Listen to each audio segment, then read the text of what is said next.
बांग्लादेश एक बड़े संकट के दौर से गुजर रहा है। पूरा देश आंदोलन की आग में जल रहा है। शेख हसीना सरकार का जबरन तख्ता पलट किया गया और उनको देश छोड़कर भागने के लिए मजबूर होना पड़ा। बांग्लादेश में जनवरी में ही आम चुनाव हुए थे, जिसमें शेख हसीना के नेतृत्व में सरकार का गठन हुआ था। लेकिन इन्हीं कुछ महीनों में देश में शेख हसीना के प्रति नफरत का जैसे तूफान उमड़ पड़ा है। बांग्लादेश में उनकी पार्टी के कार्यकर्ताओं को निशाना बनाया जा रहा है, जबकि उनके समर्थक माने जाने वाले हिंदुओं के साथ बर्बरता की जा रही है। हिंदुओं को पीटा जा रहा है, उनके मकान और दुकान फूके गए हैं। लगभग 25 से 30 जिले ऐसे हैं जहां से हिंदुओं को घर बार छोड़कर भागने के लिए मजबूर किया गया।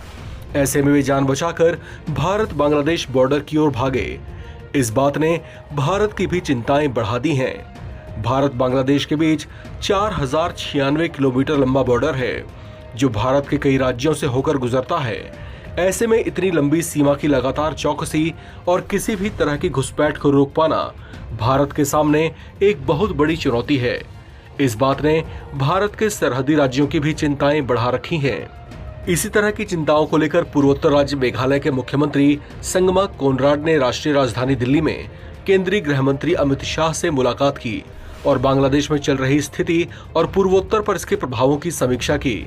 इस समीक्षा बैठक में सीएम संगमा के अलावा मेघालय के डिप्टी सीएम प्रोस्टोन तिनसोंग भी मौजूद रहे।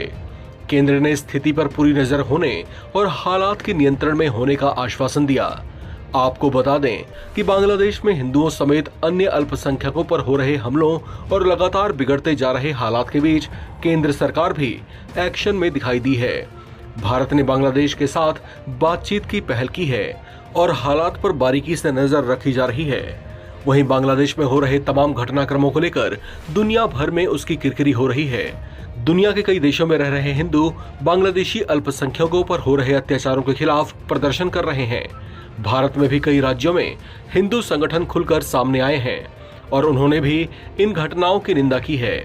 जगह जगह प्रदर्शन भी किए जा रहे हैं। ऐसे में बांग्लादेश की नवगठित मोहम्मद यूनिस की नई अंतरिम सरकार भी दबाव में दिखाई दी है, जिसके बाद खुद मोहम्मद यूनिस ने भी हिंदुओं पर हो रहे हमलों की निंदा की।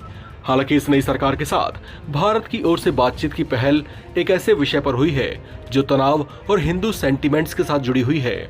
ऐसे में बांग्लादेश की नई सरकार के साथ भारत के संबंधों का कूटनीतिक भविष्य कैसा रहने वाला है, इस पर भी कई तरह की चर्चाएं गर्म हैं।